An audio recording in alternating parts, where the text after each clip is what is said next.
जय हिंद फ्रेंड्स। आज गणतंत्र दिवस के अवसर पर आप सभी को ढेर सारी शुभकामनाएं।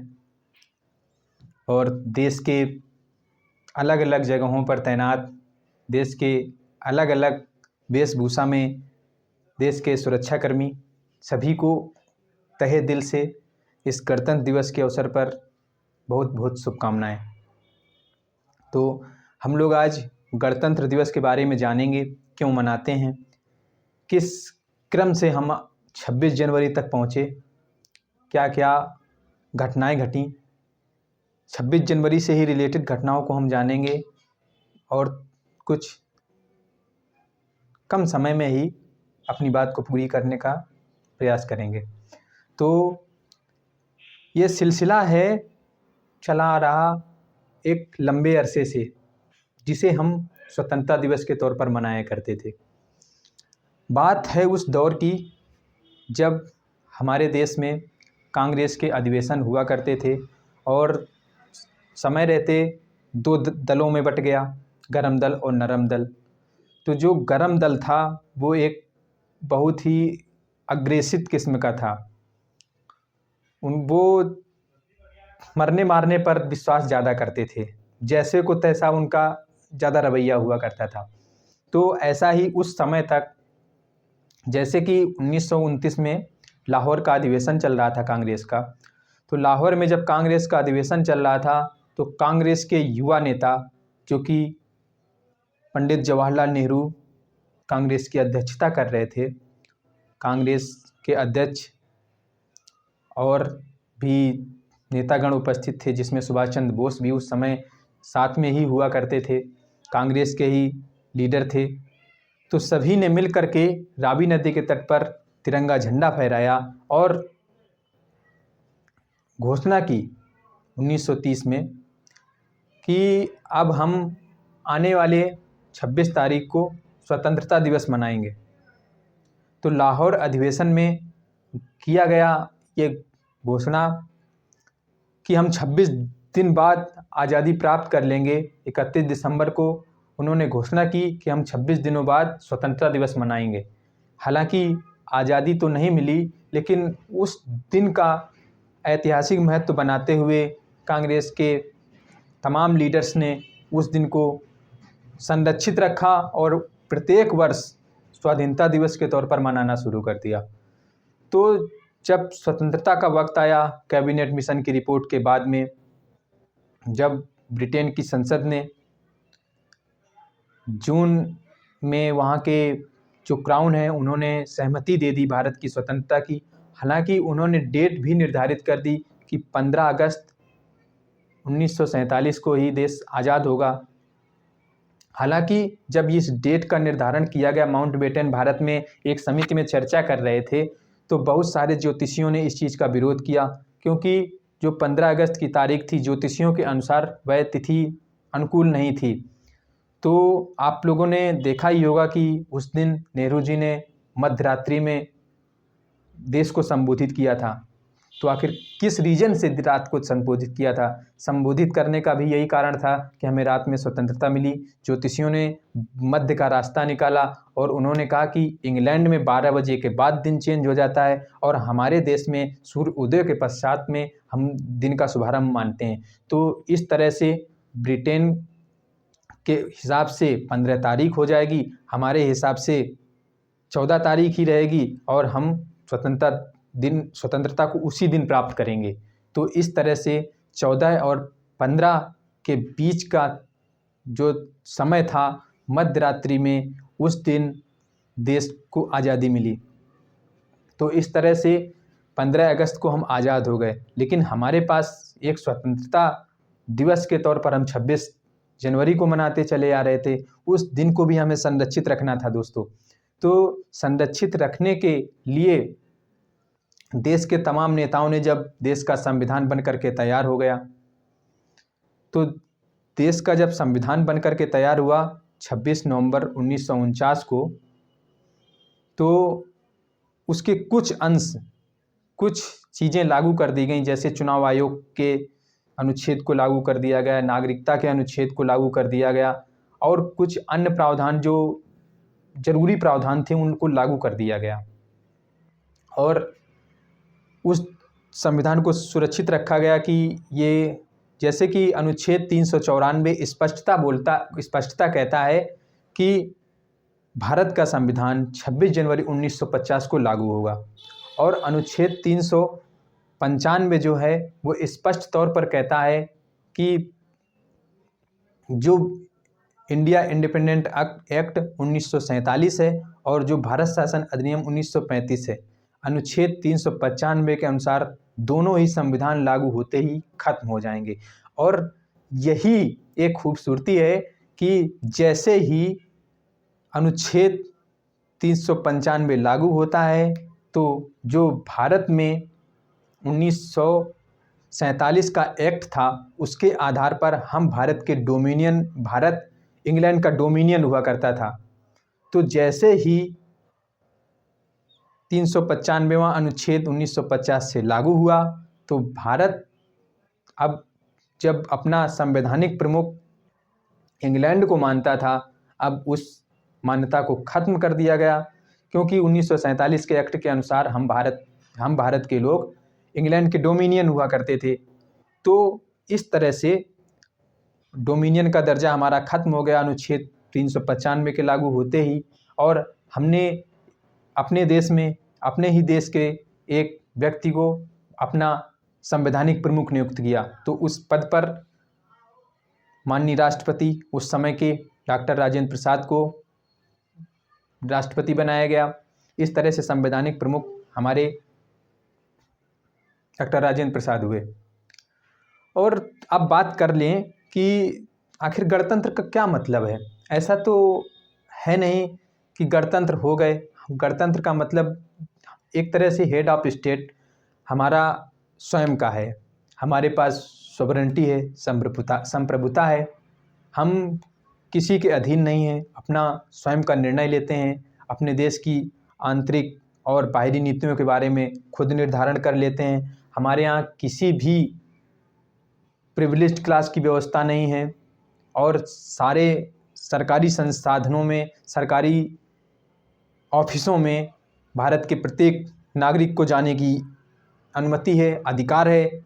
एक प्रक्रिया के तहत आप किसी भी पद को प्राप्त कर सकते हैं और किसी भी पद को सुशोभित कर सकते हैं। आप किसी भी पद पर पहुंच सकते हैं, आप चुनाव लड़ सकते हैं। इस तरह से आप संवैधानिक तौर पर तो आप गणतंत्र घोषित जिस तरह से हुए हैं, तो गणतंत्रता का मतलब तो यही होता है। लेकिन तार्किक तौर पर क्या हम अभी तक गणतंत्र हो पाए हैं? आप ही देख लीजिए कि राजनीतिक पदों पर आज भी वही पुराने पीढ़ियों के लोग चले आ रहे हैं। आखिर ऐसा क्यों है कि पुराने जो पूर्वज के नेता लोग थे, उन्हीं के पुत्र या पौत्र आज भी सीनियर्स पदों पर सुसज्जित बैठे हुए हैं? ऐसा क्यों होता है कि उन्हीं लोगों का दबदबा आज भी पार्टी के सर्वोच्च पदों पर बना रहता है? आखिर क्यों ऐसा होता है? विचार करने की ज़रूरत है। हमारे हिसाब में तो जो राजनेतागण हैं उन्हें भी कुछ ज्ञान प्राप्त करके वहाँ पहुँचना चाहिए, पढ़ लिख लेना चाहिए थोड़ा, और जो नया युवा पढ़ रहा है उसे मौका दिया जाना चाहिए। राजनीतिक स्थिति को मतलब आज का युवा बहुत ही गलत तरीके से देखता है, वो वहाँ जाना ही नहीं चाहता है। और जिस तरह से शिक्षा को इस समय व्यापार बनाया जा रहा है, जैसे अभी हाल ही में कई ज़िलों में एक प्रतिष्ठित कोचिंग जो चल रही थी उसने अपने सेंटर से बंद कर दिए, बच्चों का रुपया मार करके चले गए। बच्चों का कहना है और उनके अभिभावकों का भी कहना है कि 2-2 साल की एक्स्ट्रा फीस जमा करवा ली गई और बच्चों का पैसा वापस नहीं किया गया। तो इस तरह से शिक्षा के क्षेत्र में भी नीतियां बनाई जानी चाहिए। और न्यायिक क्षेत्र में जिस तरह से वहाँ के जजों ने एक कॉलेजियम सिस्टम को बना करके एक अपने आप को खुद ही नियुक्त करते हैं, तो ये कुछ अलग सी व्यवस्था है कि आप उन्हीं लोगों को नियुक्त करेंगे, कुछ अलग सी व्यवस्था की जानी चाहिए।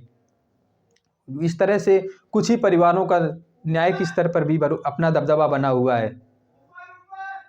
अन्य लोगों को भी आने का मौका मिले, कोई ऐसी पारदर्शी व्यवस्था का प्रावधान किया जाए। और आज भी महिलाओं को कितना गणतंत्र हो पाई हैं महिलाएं, खुद ये सोचने का विचारणीय विषय है। आज भी महिलाएं आखिर क्यों मानसिकता बना रखी गई है, पैट्रियाटिक तौर पर इस तरह से उनके अंदर मानसिकता भर दी गई है कि नहीं, महिला सिर्फ खाना ही बनाने के लिए, घर के कार्यों के लिए महिला है। आखिर क्यों भाई, वो क्यों घर के ही कार्यों के लिए क्यों है? महिलाएं भी अपनी मानसिकता बना रखी हैं। अपने बच्चों को, अब उनकी जो बेटियां होती हैं तो वो लोग बेटियों को पहले ही कहने लगते हैं कि नहीं, खाना बनाना तो सीखना ही पड़ेगा।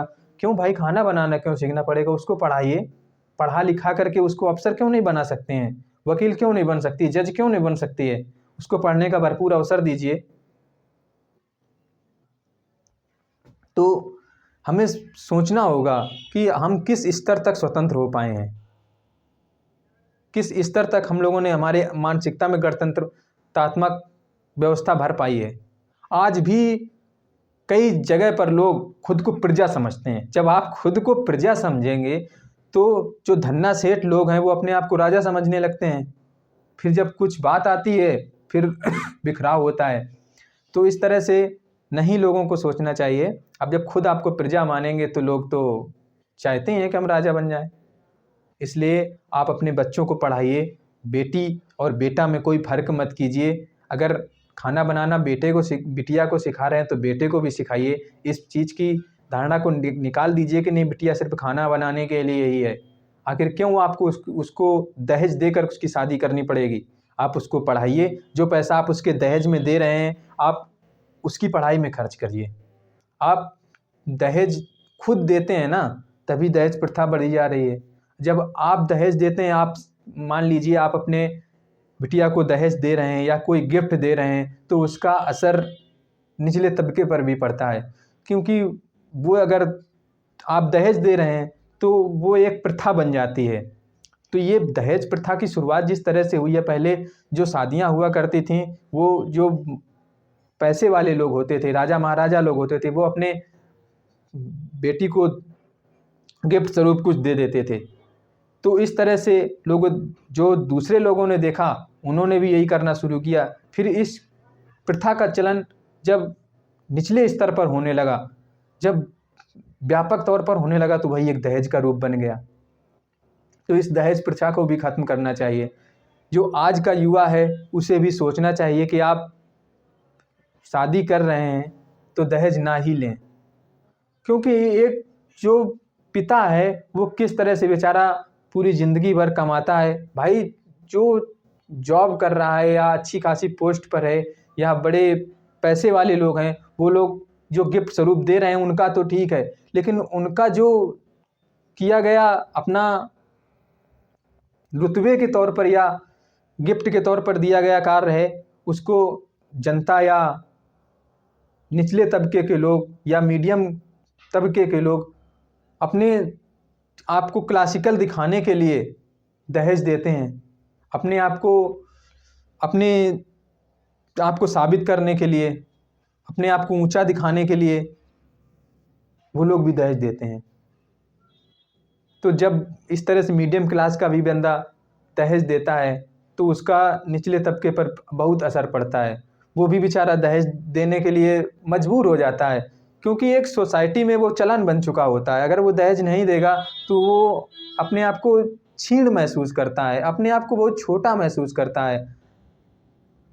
तो दहेज प्रथा बंद होनी चाहिए और बच्चों को ज़्यादा से ज़्यादा कोशिश कीजिए कि पढ़े। अगर आप पढ़ेंगे तभी कुछ जानेंगे, तभी आप, क्या आप अंदर से गणतंत्र हो पाए हैं? नहीं हो पाए हैं। देश गणतंत्र हो गया है लेकिन हम अभी भी अंदर से गणतंत्र नहीं हो पाए हैं। कोई गलत काम कर रहे हैं या किसी के सामने अपनी बात को रखना है तो आप खुल करके नहीं रख पा रहे हैं, संकोच करते हैं। आप क्यों संकोच कर रहे हैं भाई? आप गणतंत्र हैं, इस गणतंत्र के महत्व को समझिए। बिटिया बेटे पर फर्क मत कीजिए। अगर आपका बच्चा पढ़ना चाहता है तो आप उसे पढ़ाइए। मैं इस देश के सभी माताओं और पिता को उनसे निवेदन ही करना चाहूँगा कि आप अपने बच्चों को पढ़ाइए। अपनी बिटिया को सिर्फ खाना बनाना मत सिखाइए, उसे पढ़ना भी सिखाइए। उसे पढ़ने के लिए पुरजोर तैयार कीजिए कि वो बिटिया पढ़े आपकी। जिस तरह से अन्य देशों में क्रांतियाँ हुई और उन्होंने स्वतंत्रता को हासिल कर लिया, मैं समझता हूँ कि जिस तरह से हमारे यहाँ संस्कृति और सभ्यता के नाम पर महिलाओं के साथ जिस तरह से ज़्यादती होती है वो बंद होनी चाहिए। वो किसी भी देश में नहीं होती है मेरे हिसाब में। संस्कृति थोप दी जाती है। जिस तरह से किसी के ऊपर दबाव डाल करके कोई काम करवाया जाता है, जब वो एक काफ़ी समय तक वो चीज़ चल जाती है तो वो जिसके ऊपर दबाव बनाया जाता है वो उसको संस्कृति समझ लेता है। जैसे कि आप अभी मुस्लिम धर्म में ही देख लीजिए कि बुर्का पहनने के लिए पहले उन्हें दबाव बनाया जाता था। अब कुछ लड़कियां इस तरह से उसे अपनी संस्कृति का हिस्सा समझ लेती हैं, उसे धार्मिक प्रचलन समझ लेती हैं कि नहीं ये मेरा अधिकार है, और वो कॉलेज या स्कूल या किसी भी संस्थान में उसी बुर्के और हिजाब में जाना चाहती हैं। उनको लगता है कि नहीं ये हमारा अधिकार है। नहीं बहनों, ये आपके ऊपर थोपा गया है। आप इस चीज़ को समझिए। आखिर क्यों आप बुर्के में जाएंगे? आप उस संस्था का एक ड्रेस कोड है, आप उसमें क्यों नहीं जाना चाहते हैं? और जिस तरह से उनके घर वाले भी इस तरह से बातें करने लगते हैं कि नहीं ये हमारा अधिकार है, हमारी बिटिया संस्कृति में रहती है, सब है। क्यों भाई सब है? ये सभ्यता नहीं है। ये एक तरह से तानाशाही हो जाती है कि नहीं हम अपने महिलाओं को इस तरह से रखते हैं, इस तरह से दबा करके रखते हैं। आज भी अगर घर पर स्त्रियों की ज़्यादा स्थिति खराब है तो मैं समझता हूँ कि हमारे देश में महिलाओं की ही है। और सबसे ज़्यादा तो महिलाओं की जो स्थिति खराब है वो मुस्लिम धर्म में ही है। इस बात को तो आपको स्वीकार करना ही पड़ेगा। हिंदू धर्म में है, लेकिन काफ़ी हद तक यहाँ पर जिस तरह से डॉक्टर भीमराव अंबेडकर ने हिंदू धर्म में रहते हुए हिंदू धर्म की तमाम कुरीतियों को दरकिनार किया है, उन्हें साइड कर दिया है, लेकिन वो अंतिम तौर पर उन कुरीतियों से लड़ते हुए हार गए, या हारना ही कहेंगे, इसलिए उन्हें धर्म त्यागना पड़ा। उन्हें लगता था अगर मैंने इस धर्म को नहीं त्यागा तो जो मुझे फॉलो करने वाले लोग हैं वो इस धर्म में रहते हुए अपने आप को कभी भी सक्षम नहीं बना पाएंगे, इसलिए उनकी मजबूरी थी। लेकिन उनके जो फॉलोअर्स हैं अभी भी अगर हिंदू धर्म में हैं तो उन्हें कोशिश करना चाहिए कि किसी धर्म को ग्रहण करने से पहले आप डॉक्टर भीमराव अंबेडकर की तरह एक बार लड़ करके तो देखिए। आप उस धर्म की कुरीतियों को त्यागने की तो सोचिए। उन कुरीतियों को उस समाज से हटाने के बारे में क्यों नहीं सोचते हैं आप तो बस ये सोच लेते हैं कि नहीं डॉक्टर भीमराव अंबेडकर ने बौद्ध धर्म अपना लिया था, हम भी अपना लेंगे। भाई एक बार जिस धर्म में आप हैं उसमें आप एक बार लड़ करके देखिए, उन कुरीतियों के खिलाफ लड़ करके देखिए। उन्होंने तो इस तरह से लड़ाई लड़ी, उन्होंने क्यों उस धर्म को अपनाया? आप इस बात के बारे में भी सोच सकते हैं। अब कुछ लोगों का कहना रहता है कि नहीं डॉक्टर भीमराव अंबेडकर ने संविधान नहीं लिखा है।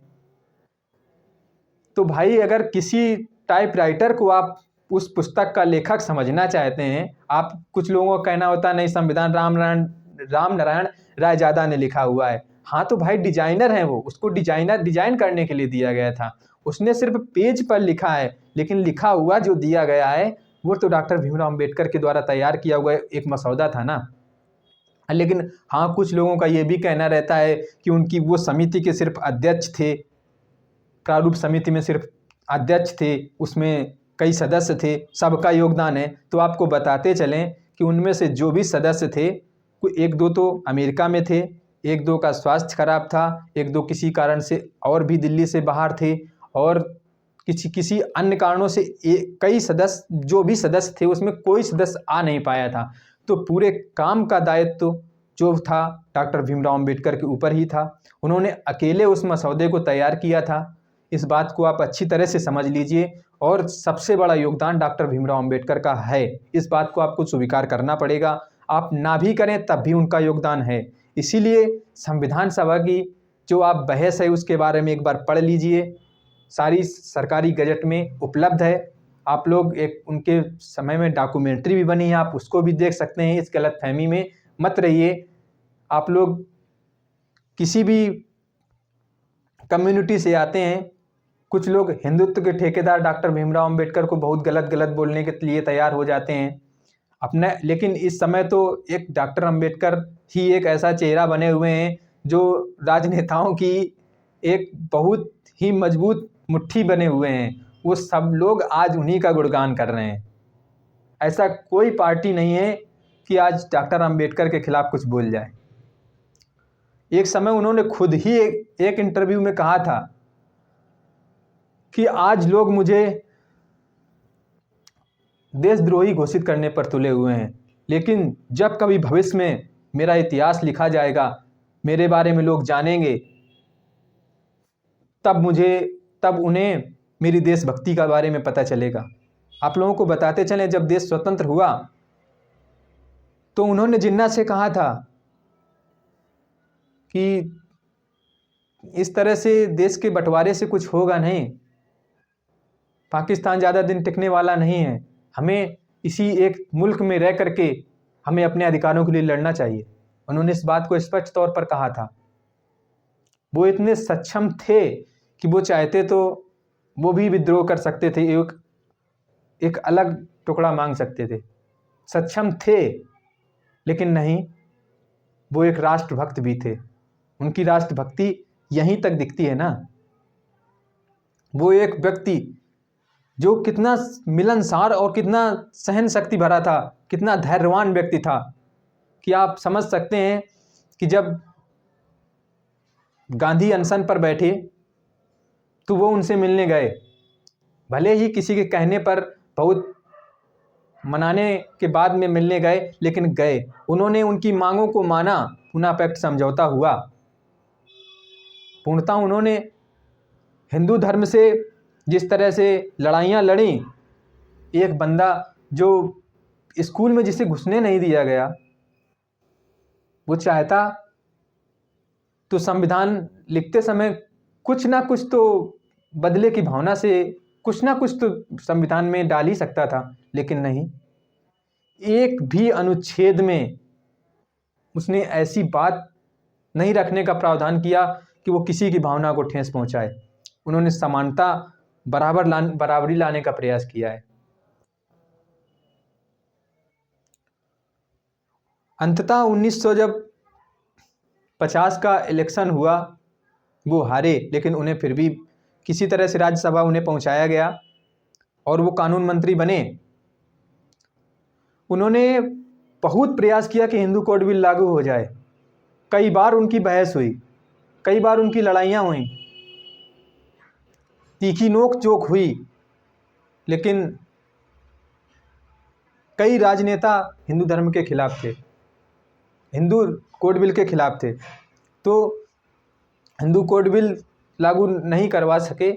हालांकि इसके बाद किसी तरह से नेहरू तो सहमत हो गए थे, लेकिन बहुत सारे नेता थे, जैसे डॉक्टर राजेंद्र प्रसाद तो कट्टर हिंदू समर्थक थे, वो हिंदू कोड बिल के सख्त विरोधी ही नज़र आते थे। उनका मानना था कि इसके लागू हो जाने से समाज में बहुत बिखराव हो जाएगा, समाज का बहुत बड़ा तबका नाराज हो जाएगा। लेकिन फिर भी जब 1952 के बाद में जब डॉक्टर अंबेडकर ने इस्तीफ़ा दे दिया हिंदू कोड बिल न लागू होने की वजह से, इसके बाद में जो अगला चुनाव लड़ा गया, तो उसमें जो नेहरू जी थे, उन्होंने इसी बात पे चुनाव लड़ा कि मैं अगर जीता तो मैं हिंदू कोड बिल लागू करूँगा। तो जब ये चुनाव जीते तो 1956 में इन्होंने हिंदू कोड बिल को कई टुकड़ों में रख करके इसके कई अंशों को लागू करवाया, लेकिन उस समय आरएसएस ने भी इसका विरोध किया, क्योंकि हिंदू कोड बिल एक समानता लाने का प्रयास करता है, महिलाओं के हक की बात करता है।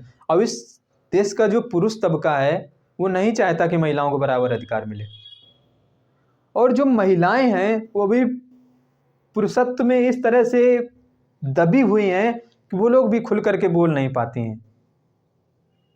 उनको लगता है मेरे ही घर का मेरा पति है, मेरा बेटा है, तो इन्हीं के खिलाफ क्यों बोलें। कुछ महिलाएं होती हैं जो बोलती हैं और वो सबके लिए अच्छा होता है। तो परिवार का हिस्सा होना और सभी महिलाओं की बात करना या पूरे अपने एक कम्युनिटी के बारे में बात करना, ये अलग बातें होती हैं। हम सिर्फ अपने परिवार को लेकर के सोचें तो ये अपना खुद का ही स्वार्थ होता है। तो हमें सबके बारे में सोचना चाहिए। इस देश के स्वतंत्रता में और स्वतंत्रता से लेकर इस गणतंत्र तक पहुंचने में देश के बहुत से वीर जवानों ने अपनी आहुतियां दी हैं, तो उनको भी श्रद्धांजलि अर्पित कर रहे हैं। और इस देश के तमाम सैनिकों को और देश के अलग अलग जगहों पर तैनात अलग अलग संस्थाओं के सुरक्षा कर्मियों को इस गणतंत्र दिवस पर बहुत सारी ढेर सारी शुभकामनाएं। तो एक बार हम और बात कर लेते हैं कि किस तरह से संविधान का सिलसिला आया। तो जिस तरह से कैबिनेट मिशन आया, उसने संविधान सभा के गठन की बात की, संविधान सभा गठित हुई और ये इंडिया इंडिपेंडेंट एक्ट जो 1947 जो लागू हुआ 15 अगस्त में, उससे भारत इंग्लैंड का डोमिनियन बना और भारत में एक संविधान सभा का गठन हुआ। इसके पश्चात 1948 में जो इंग्लैंड के द्वारा नियुक्त किया गया भारत का गवर्नर जनरल होता था, 1948 में माउंटबेटन चले गए। ये भारत के राजगोपालाचारी जी को बनाया गया गवर्नर जनरल।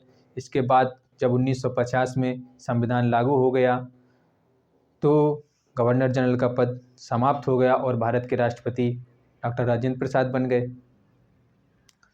तो इस तरह से जो 26 जनवरी का दिन है वो एक अमेरिका की क्रांति से भी जुड़ा मतलब कि उसी तरह से जिस तरह से अमेरिका में एक क्रांति हुई और वहाँ पर जिस तरह से एक दिन पहले से ही घोषित कर दिया गया था, उन लोगों ने उसी दिन को स्वतंत्रता के बाद भी उन्होंने नई तिथि को नहीं अपनाया और पुरानी तिथि को ही स्वतंत्रता दिवस मनाते रहे। लेकिन हम लोगों ने नए तिथि को अपना करके अपने संविधान को एक बहुत कम समय में तैयार कर लिया। आप अपने पड़ोसी के बारे में भी जानते हैं कि उसने संविधान कितने लेट बना पाया। उनके पास तो नहीं था डॉक्टर अम्बेडकर जैसा एक व्यक्तित्व, उन्होंने अपना संविधान 1956 में बना पाया और उनके बावजूद भी उनके यहाँ इस तरह से व्यवस्था रही कि बहुत दिनों तक नहीं चला पाया और वहाँ पर तख्ता पलट हो गया। हमारे देश में इस तरह से अभी तक किसी भी प्रकार की बात सामने नहीं आई है। तो हमारे देश में एक बहुत ही विस्तृत संविधान है और एक बहुत ही सुडौल और लचीला संविधान है, बहुत ही मजबूत संविधान है, बहुत ही कठिन संविधान है। 60 देशों के संविधानों को पढ़ने के बाद उनसे जो निचोड़ निकाला गया है, इसके बाद में संविधान तैयार हुआ है। हम 1935 के भारत शासन अधिनियम का भी एक बहुत बड़ा हिस्सा उसमें शामिल किया गया है, तब जाकर के भारत का संविधान बना है। इतने देशों का संविधान पढ़ करके उसे व्यवस्थित करना, जिस तरह से डॉक्टर भीमराव अम्बेडकर ने खुद ही कहा है कि इस संविधान के मसौदा के तैयार करने में BN राव की बहुत बड़ी भूमिका रही है उनके साथ में, क्योंकि वो ही थे उनके जो सलाहकार थे और उन्हीं का जो थोड़ा बहुत योगदान है उनके साथ में है और उनके जो सदस्य थे उनका किसी का योगदान नहीं है।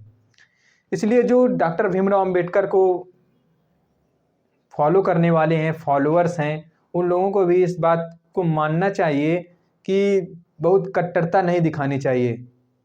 इस देश में सामंजस्य से रहने के प्रयास किए जाने चाहिए। कट्टरता से कुछ भी हासिल नहीं होता है। आप अपने अधिकारों की बात कीजिए, किसी तरह से किसी धर्म को ठेस ना पहुँचे, उसको भी ध्यान में रखिए। इसी तरह से अम्बेडकरवादी होना और अम्बेडकर का फॉलोअर्स होना या अम्बेडकर की पूजा करना, ये सब तब तक ठीक है जब आप उनके विचारों को मान सकते हैं। आप उनके विचारों को अपनाइए, तो अपने अंदर ढालिए। सिर्फ आप अम्बेडकर करते रहने से नहीं होने वाला है। आप उनके विचारों को मानिए। वो चाहते थे आप पढ़ें, आप लड़ें नहीं। आप आपस में लड़ जा रहे हैं, धर्म को बुरा कह रहे हैं। भाई, उन्होंने नहीं कहा है कि धर्म को त्याग दो। आप धर्म को त्यागने की बात करते हैं। उन्होंने पूर्णतः ओशो को नहीं मान लिया है। उन्होंने ओशो की जो बातें उन्हें अच्छी लगी उनको ही माना है। आप क्यों बिल्कुल डूब जाते हैं? अंधभक्त आप भी मत बने ना। आप अगर किसी को अंधभक्त कह रहे हैं तो आप भी अंधभक्त मत बनिए। अभी महाकुंभ चल रहा है। महाकुंभ में अभी हाल ही में पिछले वर्ष स्वर्ग सिधारे माननीय नेताजी, उनकी प्रतिमा वहाँ पर लगवाई गई। उस विषय पर कुछ बहुत ही प्रतिष्ठित पार्टी के नेता लोगों ने गलत टिप्पणियाँ की। तो ऐसा करना उचित है क्या? कहाँ सच अच्छा लगता है? और कुछ बहुत बड़े जो खुद को शंकराचार्य बताते हैं, वो लोग आज भी जाति व्यवस्था को बहुत ही अच्छा समझ रहे हैं। तो इस तरह से अगर आप धर्म के ठेकेदार बन करके बैठे हैं और आप वर्ण व्यवस्था और जाति प्रथा को बनाए रखने की बात करते हैं, तो आप इस समाज के लिए कलंक हैं। आपको शंकराचार्य बनने का कोई अधिकार नहीं है। इस तरह से एक शंकराचार्य के द्वारा कहा जाता है कि हम चारों शंकराचार्य एक मत हैं और जाति व्यवस्था रहनी चाहिए। क्यों रहनी चाहिए जाति व्यवस्था? स्वतंत्र हो गया है देश, गणतंत्र हो गया है देश, उसके बावजूद भी आप इस तरह से जाति प्रथा को रखने की बात कर रहे हैं। अब आप धीरेन्द्र शास्त्री एक जो बाबा हैं, उनके द्वारा कहा गया कि हम जाति प्रथा को खत्म करने की बात करते हैं। तो इस तरह शंकराचार्य जी को उनका समर्थन करना चाहिए, लेकिन नहीं, वो तो उन्हीं को गलत ठहराने पे तुले हुए हैं। हाँ, ये बात तो भी सही है कि अगर जिस तरह से धीरेन्द्र शास्त्री ने कहा है तो अब तक उनकी शादी नहीं हुई है, तो उन्हें किसी बच्ची से शादी कर लेना चाहिए, किसी अदर कास्ट की बच्ची से। तो जाति प्रथा आप तोड़ने की शुरुआत कीजिए। आपने, हालांकि ये माना गया कि हाँ, आपने अपनी खुद की बहन की शादी किसी अदर धर्म के लोग से करके एक अच्छा संदेश दिया है समाज को। आप अपनी भी शादी किसी निचले तबके के घर में करके एक और संदेश देश के समक्ष रखिए, तब जाकर के जाति व्यवस्था का अंत होगा। और कट्टरता तो हमें किसी भी हालत पर अपने पास नहीं रखनी है। इस देश के लिए सोचना है, हमें अंधभक्त नहीं बनना है। जब हम लोग देखते हैं कि जो व्यक्ति मूर्ति पूजा और आडंबरों का बहुत विरोध करता चला आ रहा है और हम उसी की मूर्तियां बनाने की बात करते हैं, मूर्ति पूजा की बात करते हैं, उस व्यक्ति को पूजने की नहीं, पहचानने की ज़रूरत है, पढ़ने की ज़रूरत है। आप पढ़िए उन्हें, आस्था अपने मन में रखिए। आप कुंभ की डुबकी लगाने गए हैं और आप रील्स बना रहे हैं। राज्य के मुख्यमंत्री वहाँ जाते हैं, डुबकी पर लगाते हुए रील्स बनवा रहे हैं। अब इस समय मीडिया की भी बात कर लीजिए आप, किस तरह का मीडिया हो गया है। सिर्फ कुंभ पर मीडिया पूरा निगाहें टिकाए बैठा है। देश के ना तो किसी को जीडीपी से मतलब है, देश का जो मुद्रा भंडार है वो कम हो रहा है, उस पर किसी की चर्चा नहीं हो रही है, उस पर किसी का ध्यान नहीं जा रहा है, नहीं जाएगा। क्योंकि कुंभ में बाबा और एक अच्छी अच्छी अप्सराएं आई हुई हैं ना, वो वहाँ पर स्नान कर रही हैं, उनके बारे में पूछा जाएगा ना। कौन बाबा कांटों में लेटा है, कौन बाबा कितने दिनों से हाथ ऊपर किए, ये सब दिखाया जाएगा मीडिया के द्वारा। मीडिया को इन सब चीज़ों से मतलब है ना, उसको देश की आर्थिक स्थिति कहाँ जा रही है, देश की स्वास्थ्य व्यवस्था कैसी है, देश के राजधानी में किस तरह का प्रदूषण फैल रहा है, उस चीज़ से मतलब ही नहीं है। क्या मतलब होगा? जिस तरह से बिहार में लाठीचार्ज हो जा रहा है, वैकेंसियां निकलती हैं, पेपर लीक हो जाता है, आयोग परीक्षा नहीं करवा पा रहा है, छात्र को धरना प्रदर्शन करना पड़ रहा है। आखिर क्यों? अभी हाल ही में जो एक प्रतिष्ठित अध्यापक चुनाव के मैदान में है, हालांकि लोगों को हाँ समर्थन करना चाहिए और भी शिक्षा जगत से बहुत सारे लोगों को राजनीति में आने का प्रयास करना चाहिए और देश की व्यवस्थाओं को सुधारने का प्रयास करें। मैं तो कहता हूँ और भी प्रतिष्ठित अध्यापकों को या प्रतिष्ठित सीनियर अफसरों को राजनीति में आ जाना चाहिए और देश के हालातों को सुधारने के बारे में सोचना चाहिए। राजनीति ही एक ऐसी व्यवस्था है जिससे के थ्रू हम कुछ बदलाव कर सकते हैं।